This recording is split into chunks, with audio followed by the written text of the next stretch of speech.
بسم اللہ الرحمن الرحیم، السلام علیکم ناظرین، میں رضوان گلزئی ہوں، میرے ساتھ صدیق جان موجود ہیں۔ خیبر پختونخوا کابینہ کا پہلا اجلاس بہت امپورٹنٹ اجلاس تھا، 40 نکاتی ایجنڈا آئٹم تھے، بہت امپورٹنٹ فیصلے لیے گئے ہیں، لیکن ہم کل بھی ویڈیو میں بات کی تھی کہ جو سب سے امپورٹنٹ فیصلہ ہے وہ ایجنڈا آئٹم نمبر 1 تھا، اور وہ اس حوالے سے سہیل آفریدی نے اعلان بھی کیا ہے۔ یہ کتنا امپورٹنٹ معاملہ ہے اور اس میں جو کرنے جا رہے ہیں سہیل آفریدی، یہ کتنا خطرناک ہو سکتا ہے اس موجودہ نظام کے لیے، اور ان کو ظاہر ہے اس میں جو جرگے سے انہوں نے اس کی منظوری لے لی، آج کابینہ سے باقاعدہ طور پر منظوری لے لی ہے، اس کی کچھ ڈیٹیلز ہیں وہ ہم تفصیل سے ڈسکس کریں گے، اور یہ بھی جو اور مزید فیصلے لیے گئے ہیں، سود کے خاتمے کا انہوں نے اعلان کر دیا ہے پورے صوبے سے، یہ بھی بہت امپورٹنٹ معاملہ ہے، کچھ اور چیزیں ہیں، لیکن یہ جو ایجنڈا آئٹم نمبر 1 ہے اس کی اہمیت پہ بات کرنا بہت ضروری ہے۔ تو صدیق جان صاحب، پہلے ذرا میں چاہتا ہوں کہ آپ اس کے اوپر کامنٹ کر دیں، پھر ہم جو آج فیصلے لیے گئے ہیں اس پہ بھی بات کریں گے۔ دیکھیں، میں سراج الدین ہیں، رپورٹر ہیں، ان کی ایک سٹوری ہے وہ پڑھنا چاہتا ہوں کہ انہوں نے جو اس کو بڑے زبردست طریقے سے ایکسپلین کیا تھا کہ یہ action in aid of civil power یہ کیا ہے اور یہ کب سے لاگو ہے، اور یہ دیکھیں یہ وہ قانون ہے جس کو واپس لینے کے لیے، ختم کرنے کے لیے کئی بار تحریک انصاف کی تنظیم کی جانب سے بات ہوئی، تحریک انصاف کے ایم این ایز کی جانب سے بات ہوئی، ایم پی ایس کی جانب سے بات ہوئی، تنظیم کی جانب سے بات ہوئی، کے پی کے لوگوں کی طرف سے بات ہوئی، ہیومن رائٹس آرگنائزیشنز کی بات ہوئی، لیکن علی امین گنڈا پور صاحب اس کو واپس نہیں لے سکے تھے۔ دوسرا، عمران خان صاحب نے ایک اور یہ کہا تھا کہ بھائی 9 مئی کے اوپر چلیں پنجاب میں جو کور کمانڈر ہاؤس ہے یا جی ایچ کیو ہے وہ تو پنجاب میں آتے ہیں، اس کے اوپر تو کمیشن نہیں بن رہا، لیکن آپ کے پی کے حد تک ریڈیو پاکستان کی بلڈنگ جو کہا جاتا ہے کہ پی ٹی آئی والوں نے جلائی ہے، اس کے اوپر ایک کمیشن بنائیں جو کمیشن یہ دیکھے کہ سی سی ٹی وی فوٹیجز کہاں ہیں، کیسے جلیں، سیکیورٹی کہاں تھی، اور خاص طور پر اس میں سی سی ٹی وی فوٹیجز کہاں ہیں، کیونکہ عمران خان صاحب بار بار کہتے ہیں کہ سی سی ٹی وی فوٹیج لاؤ، دیکھو سب سے پہلے کون داخل ہوا، کیسے داخل ہوا، آگے لیڈ کرنے والا کون تھا، اشارے کرنے والا کون تھا، مشتعل کرنے والا کون تھا۔ موب کی یہ ایک سائیکی ہوتی ہے کہ جب موب ہوتا ہے، لوگ مشتعل ہوتے ہیں، تو کوئی ایک بندہ بھی آ کے کہتا ہے کہ یہ کرو تو لوگ اس طرف چل پڑتے ہیں، تو وہ ساری چیزیں، لیکن آج تک نہ جی ایچ کیو کے اوپر حملے کی، نہ کور کمانڈر ہاؤس کے اوپر حملے کی، نہ دیگر عمارتوں کے اوپر حملے کی، کہیں ایک کی بھی سی سی ٹی وی فوٹیج جو ہے وہ کہیں پہ بھی کسی عدالت میں پیش نہیں کی گئی، کیونکہ جب وہ آپ پیش کریں گے تو پھر کچا چٹا کھل جائے گا، اور یہ نہیں ہو سکتا کہ مطلب چلیں کسی ایک عمارت کا آپ کہہ سکتے ہیں نا کہ پہلے کیمرے توڑ دیے گئے تھے، بھائی سارے کے سارے جہاں 9 مئی کی جتنے حملے ہوئے سب کی سی سی ٹی وی فوٹیج غائب ہو گئی، یہ کوئی سمجھ نہیں آتی۔ یہ اسی طرح سے ہے جیسے عمران خان صاحب کو جس طرح سے گرفتار کیا گیا اسلام آباد ہائی کورٹ سے، تو اس کی بھی سی سی ٹی وی فوٹیج آج تک غائب ہے۔ اور یہ مجھے ایگزیکٹلی یاد ہے کہ ہم اسلام آباد ہائی کورٹ کے کیفٹیریا میں بیٹھے تھے اور یہ گرفتاری وغیرہ ہو چکی تھی، تو آپ نے آگے مجھے کان میں بتایا تھا کہ اسلام آباد ہائی کورٹ کا جو سی سی ٹی وی ریکارڈ ہے وہ لے گئے ہیں ساتھ۔ ہاں بالکل۔ اچھا، اب آ جاتے ہیں کہ یہ جو سراج الدین صاحب نے اس کو ایکسپلین کیا، اور اس کو اس لیے بتانا ضروری ہے کہ یہ کتنا بڑا اقدام ہے سہیل آفریدی صاحب کا، اور یہ وہ چیز ہے کہ اس کا لب لباب تو یہ ہے کہ ملٹری آپریشن جو کے پی کے اندر ہو رہا ہے وہ اس کو اس قانون کی تحفظ حاصل ہے، جو یہاں پہ سیکورٹی فورسز جو کچھ کر رہی ہیں ان کو اس قانون کی سایہ جو ہے، چھتری جو ہے وہ میسر ہے، اور دہشت گردوں کو گرفتار بھی اسی قانون میں ہاں، اور اس میں انٹرنمنٹ سینٹرز جو ہیں، حفاظتی جو حراستی مراکز ہیں وہ سارے بہت کچھ ہے، اور یہ قانون کیا ہے پھر میں آپ کو بتاتا ہوں کہ یہ ختم کرنا، لیکن اس ختم ہونے کے بعد کیا ہوگا، کیا ملٹری آپریشن رک جائیں گے، کیا ہوگا۔ Action in aid of civil power کیا ہے اور کب لاگو کیا گیا۔ ایکشن، یہ سراج الدین صاحب کی سٹوری پڑھ رہا ہوں۔ Action in aid of civil power ایک ایسا ریگولیشن یا آرڈیننس ہے جس کے تحت سول حکومت سیکورٹی فورسز کو اپنے تعاون کے لیے طلب کرتی ہے اور انہیں خصوصی اختیارات دیتی ہے، یعنی سول حکومت پہلے جو یہاں پہ آپریشن ہو رہے تھے وہ ایسے تھا کہ جی ہمیں تو حکومت نے بلایا ہوا ہے، ہم خود سے آ کے نہیں ملٹری آپریشن کر رہے، حکومت نے آج اس قانون کو ختم کرنے کا فیصلہ کر دیا ہے جو حکومت نے خود بنایا تھا کہ جی ہم بلا رہے ہیں سیکورٹی فورسز کو۔ یہ قانون پہلی مرتبہ سن 2011 میں سابقہ فاٹا اور پاٹا میں دہشت گردوں کے خلاف جاری فوجی کارروائیوں کے دوران نافذ کیا گیا، تاہم اس کا اطلاق سن 2008 سے مؤثر سمجھا گیا۔ یہ پی ٹی آئی کی حکومت سے پہلے کا ہے، 2011 میں ہی آیا، لیکن اس کا اطلاق 2008 سے کیا گیا کیونکہ وہاں پہ آپریشنز چل رہے تھے، اور پھر پی ٹی آئی کی تینوں حکومتیں جو ہیں وہ سہیل آفریدی سے پہلے جو ہے وہ چلاتی رہیں، اور کوئی اس کو واپس لینے کی جرات نہیں کر سکا۔ یعنی یہ قانون 15 سال بعد، تقریباً 15 سال بعد، اور اس کا اگر آپ امپلیمنٹیشن دیکھیں تو یہ بن جاتی ہے یعنی 17 سال سے یہ نافذ ہے، 2008 سے اس کا نفاذ کر رہے ہیں نا آپ، تو یہ 17 سال بن جاتے ہیں۔ 17 سال بعد اس قانون کو ختم کرنے کی ہدایت کی گئی ہے، لیکن پروسیس بھی بتائیں گے کیسے ختم ہوگا۔ آگے وہ کہتے ہیں کہ اس قانون کے ذریعے وفاق اور صوبائی حکومتیں سیکورٹی فورسز کو قانونی تحفظ فراہم کرتی ہیں تاکہ وہ بغیر کسی عدالتی اجازت کے مشتبہ افراد کو گرفتار کر سکیں، حراست میں رکھ سکیں، چھاپے مار سکیں اور حراستی مراکز قائم کر سکیں. ٹھیک ہے، بغیر عدالتی اجازت کے مشکوک افراد کو گرفتار کر سکیں، حراست میں رکھ سکیں، چھاپے مار سکیں اور حراستی مراکز قائم کر سکیں. سیکورٹی فورسز کی کارروائیوں اور تحویل میں لیے گئے افراد کو عدالت میں پیش کیے بغیر حراست میں رکھنا بھی اس قانون کا حصہ ہے. اچھا، اس کا اطلاق کب اور کیسے ہوا؟ سال 2018 میں فاٹا اور پاٹا کو آئینی ترمیم کے ذریعے کے پی میں ضم کر دیا گیا. سن 2019 میں پی ٹی آئی کی کے پی حکومت نے action in aid of civil power کو پورے صوبے تک توسیع دے دی. اس وقت کے گورنر شاہ فرمان نے آرڈیننس جاری کر کے اس ریگولیشن کو صوبہ خیبر پختونخوا میں نافذ کیا جو اس سے قبل صرف قبائلی اضلاع تک محدود تھا. تاہم اس اقدام کو پشاور ہائی کورٹ میں وکیل شبیر حسین نے چیلنج کیا اور موقف اختیار کیا کہ یہ نفاذ غیر قانونی ہے. ہاں بالکل، ہائی کورٹ نے اس قانون کو غیر آئینی قرار دے دیا، مگر پی ٹی آئی حکومت نے سپریم کورٹ سے رجوع کیا جس نے ہائی کورٹ کے فیصلے کو معطل کر دیا. تاحال یہ معاملہ سپریم کورٹ میں زیر سماعت ہے. اچھا، ہائی کورٹ نے تو اس کو ختم کر دیا تھا. جب معاملہ سپریم کورٹ گیا، سپریم کورٹ نے فیصلے ہائی کورٹ کا معطل کر دیا تو یہ دوبارہ قانون مؤثر ہو گیا. جی، اسٹے مل گیا. اس کے بعد انہوں نے بتایا کہ اس قانون کے تحت سیکورٹی فورسز کو کیا اختیارات حاصل ہوتے ہیں. Action in aid of civil power کے تحت سیکورٹی فورسز کو وسیع اختیارات حاصل ہوتے ہیں جس میں بغیر وارنٹ چھاپے مارنے کے اختیار، مشکوک افراد کو عدالت میں پیش کیے بغیر غیر معینہ مدت تک حراست میں رکھنے کی اجازت، یعنی کوئی مدت نہیں، سال 2 سال 10 سال بھی آپ کسی کو جبری طور پہ اپنے پاس رکھ سکتے ہیں. 24 گھنٹے 48 گھنٹوں میں عدالت میں پیش کرنا ہوتا ہے. 24 گھنٹے بالکل. حراستی مراکز کے قیام اور ان کی قانونی حیثیت سویلین عدالتوں کو بائی پاس کرتے ہوئے براہ راست کارروائی کے اختیار، تمام کارروائیوں کو قانونی تحفظ فراہم کرنا شامل ہیں. دیکھیں، اس میں معاملہ یہ ہے کہ یہ بہت اب کیا اس کے بعد ملٹری آپریشن رک جائے گا؟ نہیں رکے گا. وفاق نے ایک اور قانون بنایا ہوا ہے، وہ اس کے تحت کریں گے. وہ کوئی آئینی ترمیم کر دیں گے، 2 اکثریت ان کے پاس ہے، وہ بھی اس میں کر دیا. لیکن اس کی امپورٹنس کیا ہے؟ اس کی امپورٹنس یہ، اگر اس کی امپورٹنس کوئی نہیں تھی تو علی احمد گنڈا پور صاحب اس کو واپس لے لیتے نا. اس کی امپورٹنس یہ ہے کہ اس کو اسٹیبلشمنٹ ایک بہت اس کو لیتی ہے، اس کو بہت سخت اپنے خلاف اعلان جنگ اور بغاوت سمجھتی ہے کہ آپ یہ کر رہے ہیں. دوسرا میں نے آپ کو بتایا نا کہ ایک ہے کہ صوبے کے اوپر ڈالا جائے کہ یہ سیکورٹی فورسز کو صوبے نے بلایا گیا، وہ ہمارے صوبے میں آپریشن کرو. اس میں کہ وفاق نے سیکورٹی فورسز کو بھیجا کہ جاؤ کے پی میں آپریشن کرو. زمین آسمان کا فرق ہے. آج اس کے اوپر فیصلہ یہ ہوا ہے کہ اس کو واپس لیا جائے. اس میں صرف کیا یہ گیا ہے کہ ایک پروسیس کے ذریعے اس کو ختم کیا جائے گا، کیونکہ 972 ہارڈ کور دہشت گرد ہیں جو اس قانون کے تحت سیکورٹی فورسز نے کہا ہے کہ یہ ہارڈ کور دہشت گرد ہیں، جن کے ہمارے پاس ثبوت ہیں کہ یہ دہشت گرد ہیں. ان کو یہ ہے کہ اگر یہ قانون آج ہی اس کو ختم ہو جاتا تو وہ 972 یعنی آج ہی ایک طرح سے وہ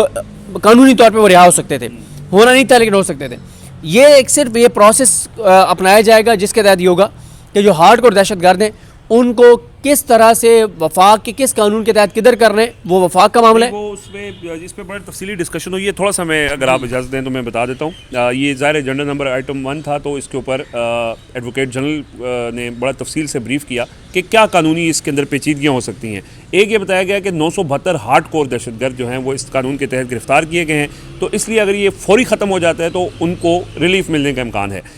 دوسرا فیصلہ یہ کیا گیا ہے کہ ایڈوکیٹ جنرل کی سربراہی میں ایک کمیٹی بنائی گئی ہے اور اس کو کہا گیا ہے کہ فوری طور پر ایک لائحہ عمل بنایا جائے کہ یہ جو دہشت گرد ہیں جن کو ریلیف ملنے کا امکان ہے، ان کو جو موجودہ قوانین ہیں ان کے تحت ان کے اوپر دفعات لگائی جائیں، اور خاص طور پر جو اینٹی ٹیررزم جو لا ہے اس کے تحت ان کے اوپر نئے سرے سے دفعات لائی جائیں تاکہ ان کو ریلیف نہ مل سکے. اور پھر اس کے بعد اگلی کیبنٹ میٹنگ میں وہ پیش کر دیں گے رپورٹ، اور پھر اس کا باقاعدہ طور پر، اور پروسیس یہی ہے کہ سپریم کورٹ سے درخواست واپس لینی ہے. کوئی اتنا لمبا چوڑا پروسیس نہیں ہے. تو یہ بڑا امپورٹنٹ ہے. دوسرا اس کے اندر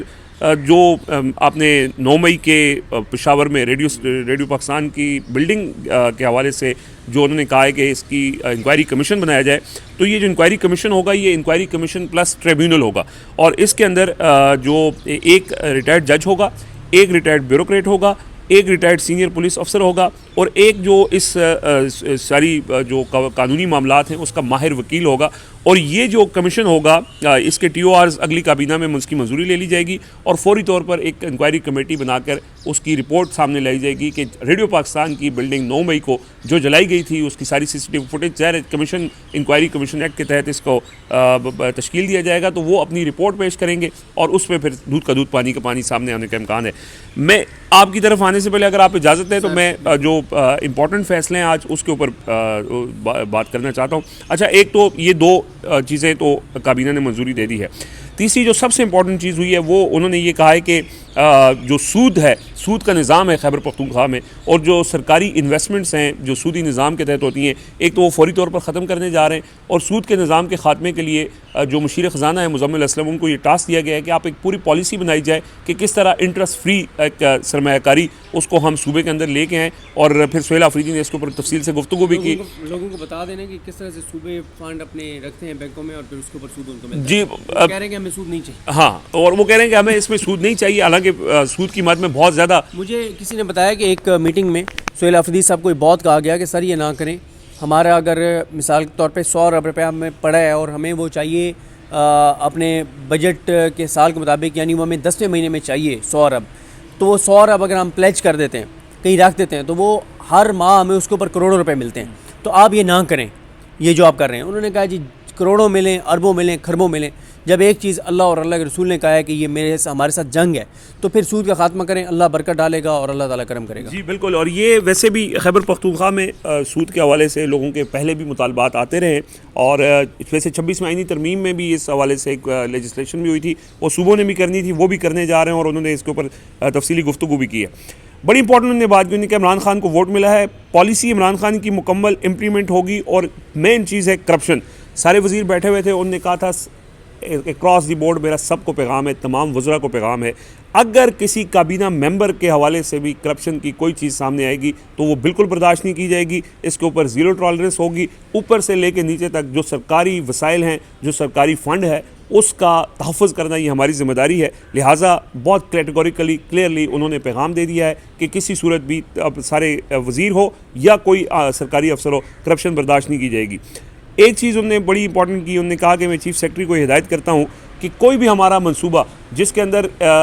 جو عوامی مفاد کا منصوبہ ہے اس میں ذاتی تشہیر نہیں ہونی چاہیے. یہ چیف سیکرٹری بیٹھے ہوئے تھے, ان کو انہوں نے مخاطب کر کے یہ بات کی. اور انہوں نے ایک اور چیز کی, انہوں نے کہا کہ چونکہ ہماری منتخب حکومت ہے, لوگوں نے ووٹ دیے جن لوگوں کو, لہٰذا منتخب نمائندوں کو زیادہ سے زیادہ اس کے اندر پارٹیسپیشن دینی چاہیے. جو بھی ہمارے سرکاری حکومتی پروجیکٹس ہیں وہ عوام کے منتخب نمائندوں کے ذریعے ایگزیکیوٹ ہوں گے.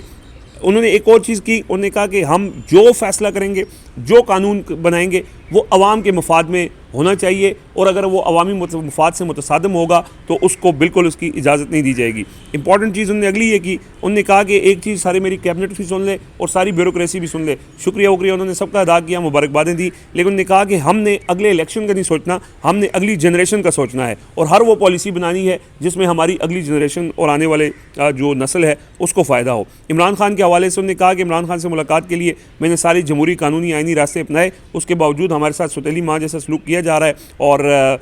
اس حوالے سے انہوں نے کہا کہ عمران خان اور ان کی اہلیہ کو ذاتی معالج نہیں دیا جا رہا, وہ ہم یہاں سے یہ مطالبہ کرتے ہیں کہ وہ دیا جائے اور ان سے ملاقات کروائی جائے کہ ظاہر ہے ان سے ان لوگوں نے عمران خان کو ووٹ دیا ہے تو عمران خان کا جو فیصلہ ہے وہی حتمی فیصلہ ہوگا ہمارا بھی. اس کے ساتھ ساتھ صدیق جان صاحب, اب ظاہر ہے شفیع جان صاحب اس کے اوپر پریس کانفرنس میں مزید ڈیٹیل بھی بتا دیں گے, لیکن آج ایک اور امپورٹنٹ چیز تو نہیں ہوئی ہے, لیکن ہم نے دیکھا پشاور ہائی کورٹ نے ایک فیصلہ دیا ہے کہ جی آئندہ احتجاج کے لیے کوئی سرکاری وسائل کا استعمال نہیں ہوگا. تو اس کو نا میڈیا پہ ٹی وی چینلز بڑا بڑھا چڑھا کے پیش کر رہے ہیں. آج مجھے نا یاد آ گیا ایک فیصلہ نا پی ٹی آئی کے احتجاج کے حوالے سے آیا اسلام آباد ہائی کورٹ سے, اور وہ فیصلہ کسی اور بیٹ کے رپورٹرز کو بھیجا گیا اور مالکان ایک اور بیٹ کے رپورٹرز کو بھیجا گیا, کورٹ رپورٹرز کو نہیں, کسی اور بیٹ کے. اور ایک ایسا فیصلہ آیا تھا جو فیصلہ ٹی وی چینل کے مالکان کو بھیجا گیا. مالکان نے نیچے دیا اپنی مینجمنٹ کو, ڈائریکٹر نیوز نے رپورٹرز کو بھیجا اور کہا کہ یہ فیصلہ ہے تو یہ فیصلہ آگے اس پہ پیپر دیں. انہوں نے کہا فیصلہ ہمارے پاس آیا ہی نہیں ہے, وہ عامر فاروق صاحب کی عدالت کا فیصلہ تھا. انہوں نے کہا ہاں آپ کو بھیجے رہے نا, ٹکر بنے ہوئے, فیصلے کے ساتھ ٹکر بھی بنے ہوئے. انہوں نے کہا صاحب نے پیپر دیں, 2 رپورٹ. ویسے کیا ہوتا ہے, پروسیس یہ ہوتا ہے عدالت کا فیصلہ آتا ہے, ویب سائٹ پہ اپلوڈ ہوتا ہے, یا رپورٹر اس برانچ سے نکلوا لیتا ہے جہاں پہ وہ فیصلہ آ چکا ہوتا ہے, رپورٹر کے پاس آتا ہے, رپورٹر خود اس کو پڑھتا ہے, اس کے ٹکر بناتا ہے, ٹکر بنا کے وہ اسلام آباد میں فائل کرتا ہے, اسلام آباد سے فائل کر کے وہ کراچی لاہور جو ہیڈ آفس ہے وہاں پھر وہ ٹی وی پہ بریک ہوتا ہے. یہ فیصلہ ویب سائٹ پہ اپلوڈ نہیں ہوا, برانچ کے پاس بھی ابھی اس طرح سے نہیں پہنچا, کہیں پہنچا وہاں سے مالکان کو پہنچا اور مالکان نے نیچے رپورٹر کو بھیجا, اور رپورٹر نے کہا یہ ہمیں ایم ڈی سے ڈائریکٹر نیوز سے بیورو چیف سے رپورٹر, ریورس انجینئرنگ. ٹھیک ہے, تو دو رپورٹر نے انکار کر دیا, انہوں نے کہا بھائی ہم نہیں دیتے, ٹھیک ہے, ہمارے سامنے ہے ہی نہیں کہ یہ فیصلہ ہے بھی نہیں کہ نہیں, انہوں نے کہا ہم کہہ رہے ہیں نا. تو آج پشاور والے فیصلے کا بھی یہ ہوا. دیکھیں سہیل آفریدی صاحب کو نا ایک یہ ثابت کیا, مطلب ایک ایسی چیز جس کی طرف سہیل آفریدی جا ہی نہیں رہے, انہوں نے ایک بات کلیئر کیا کہ اب جب ہم اسلام آباد جائیں گے تو ایک چیز بھی سرکاری وسائل کی اس میں نہیں ہوگی. یہ انہوں نے ایک مہینہ پہلے شاید ہماری ایک مہینے پہلے, اب آج ایک فیصلہ کروا کے اور اس کو اچھا جو فیصلہ اچھا پشاور کا فیصلہ ہے یار, وہ عمران خان نے کہا نا کہ ایک تو یہ پڑھے لکھے نہیں ہیں اور کوشش بھی نہیں کرتے. بھائی آپ اس کا طریقہ کیا تھا؟ اس کا طریقہ یہ تھا کہ پشاور ہائی کورٹ کے جو رپورٹرز ہیں ان میں سے ایک دو ہوں گے نا جن کے ساتھ آپ کا رابطہ ہوگا, کمپرومائز نہیں ہوگا, رابطہ ہوگا, آپ عدالتی اس سے ان کو دے دیتے, وہ دو رپورٹرز بریک کرتے, باقی سارے چینل بھی بریک کر دیتے. آپ نے جب اسلام آباد سے وہ فیصلہ ٹاؤٹس کو گیا, اب پشاور ہائی کورٹ کے فیصلے کے اوپر کراچی کا ٹاؤٹ ٹویٹ کر رہا ہے, پشاور ہائی کورٹ کے فیصلے کے اوپر لاہور کا ٹاؤٹ دوسرے نمبر پہ ٹویٹ کر رہا ہے, پھر اسلام آباد کے ٹاؤٹ ٹویٹ کر رہے ہیں. پشاور والے رپورٹرز کو پتہ ہی نہیں ہے کہ یار کوئی ایسا فیصلہ آ گیا ہے. ٹھیک ہے, اور بھائی پہلے پشاور والوں سے کروا لو نا, ٹھیک ہے, لیکن مسئلہ یہ ہے کہ پشاور سے کیونکہ کم لوگ میسر ہیں ہماری طرح کے, تو ہم پنجاب میں اور ہمارے ہاں ہے کہ علی امین گنڈا پور جب 2 مارچز انہوں نے کیے, انہوں نے سرکاری وسائل کا استعمال کیا, گاڑیاں پکڑی بھی گئیں, لیکن سہیل آفریدی یہ فیصلہ آنے سے بہت پہلے یہ کلیئر کر چکے تھے کہ اس بار اب جب بھی جائیں گے کوئی سرکاری گاڑی کوئی سرکاری وسائل اس کے اندر نہیں ہوں گے اگر ہم احتجاج کے لیے جائیں گے. کہا کہ سرکاری وسائل بھی نہیں ہوں گے اور واپسی بھی نہیں ہوگی, پھر ادھر سے فیصلہ لے کے آئیں گے, وسائل لے کے آئیں گے. تو یہ آج خیبر پختونخوا کے اندر ایک ظاہر پہلا کابینہ اجلاس تھا, بڑے اہم فیصلے لیے گئے, بڑے اس کے اندر اور بھی کچھ چیزیں. ایک گورنر خیبر پختونخوا کی گاڑی والا معاملہ تھا, 12 کروڑ روپے کی گاڑی انہوں نے ریکویسٹ کی تھی, وہ پہلے سے ہی سہیل آفریدی نے کابینہ ایجنڈے سے نکال دیا تھا. انہوں نے کہا تھا کہ ہماری کفایت ساری مہم ہے, میں گورنر کے خلاف نہیں ہوں, ان کی نہ گاڑی کے خلاف ہوں, لیکن یہ میرا پالیسی ڈیسیژن ہے کہ کوئی بھی نئی گاڑی یا اتنی مہنگی گاڑیاں جو ہیں وہ نہیں خریدی جائیں گی. اور اس حوالے سے انہوں نے ہدایات بھی دے دی ہیں کہ اس وقت جو خیبر پختونخوا میں جو گاڑیوں کا ایک سسٹم ہے, کیونکہ ایک سمری آج یہ بھی آئی تھی کہ کچھ ججز کے لیے بھی گاڑیاں خریدنی ہیں, تو ہاں تو اس کے اوپر یہ ہے کہ جو گاڑیاں آلریڈی کھڑی ہیں جس میں کسی سرکاری محکمے کی گاڑیاں ہیں یا کوئی جو بھی سرکاری گاڑیاں ہیں وہ خراب کھڑی ہیں, اس کے مد میں ان کے فیول, ان کے مینٹیننس چارجز وہ ہر سال کروڑوں روپے جو ہے وہ دے دیے جاتے ہیں. تو اس پہ بھی یہ سوچا جا رہا ہے کہ ان گاڑیوں کو آکشن کر کے اور اس پیسے کو کہیں اور استعمال کیا جائے. تو یہ بھی آج جو ہے وہ یہ فیصلہ کیا گیا ہے. اور کچھ اہم فیصلے ہیں جو ظاہر تفصیل سے ان کی پریس کانفرنس میں آ جائیں گے. آج تحریک تحفظ عین پاکستان کا بہت ہی اہم ہنگامی اجلاس اب سے کچھ دیر پہلے ختم ہوا ہے, اور اس میں بھی اہم فیصلے لیے گئے ہیں, اور وہ اگلی ویڈیو میں تفصیل سے آپ کے سامنے رکھیں گے. فی الحال مجھے اور صدیق جان صاحب کو اجازت دیجیے. اللہ حافظ. بسم اللہ الرحمن الرحیم. ایاک نعبد و ایاک نستعین. میں اپنے تمام کیبنٹ ممبرز کو مبارکباد پیش کرتا ہوں, اور ہماری جتنی بھی بیوروکریسی ہے کہ جس طرح 2013 سے لے کر 2022 تک اور 2024 سے لے کر اب تک آپ لوگ عمران خان کی ویژن کے مطابق کام کر رہے ہیں, تو میں آپ کو بھی خراج تحسین پیش کرتا ہوں. ہماری یہ گورنمنٹ عمران خان صاحب کے نظریے اور عمران خان صاحب کی حکومت کا تسلسل ہے. جس طرح ہم نے پہلے کام کیا تھا اس میں سے جتنی بھی اچھی پالیسیز ہیں اس کو انشاءاللہ آگے لے کے جائیں گے. جہاں پر لوپ ہولز ہیں ان کو ہم ایڈریس کریں گے, اور انشاءاللہ تعالی بیسٹ پبلک انٹرسٹ میں جو ہیں ہم آگے کام کرتے جائیں گے. جس طرح کہ میں نے وعدہ کیا تھا کہ پہلی کیبنٹ میں ہم جو ہماری ہیومن رائٹس کی وائلیشن ہے in a shape of action in need of civil power, اس قانون کو آج ہم وڈرا کریں گے انشاءاللہ تعالی. اس کے ساتھ ساتھ ہمارے جو 9 مئی کو